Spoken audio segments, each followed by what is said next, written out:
Lanang bernama Usman Effendi, warga Jalan RA Abu Saman, Kelurahan Sukarami, bikin pengaduan di Polrestabes Palembang karena HP-nya sudah dilarikan oleh pembelinya. Kejadian naas yang dialami korban sewaktu korban lagi berjajo nasi goreng parak rumahnya. Lalu korban didatangi dua pelaku yang ecak-ecak jadi pembeli.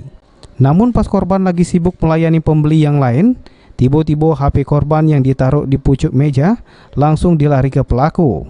Berdasar keterangan korban, kalau waktu itu sempat teriak minta tolong, tapi pelaku sudah ngebut gawak motor. Jualan nasi goreng. Apa? Nasi goreng. Nasi goreng. Itu uang berapa yang paling pakai? Cak mana dia pakai gitu tuh? Itu aja cak beli, duduk langsung lihat. Uang berapa? Uang siko motor tapi kan? Iya. Ciri enggak uangnya? Tidak. BG-nya motor enggak? Tidak sini. Laporan korban ini bakal ditindaklanjuti oleh Satreskrim Polrestabes Palembang, masih jeru penyelidikan.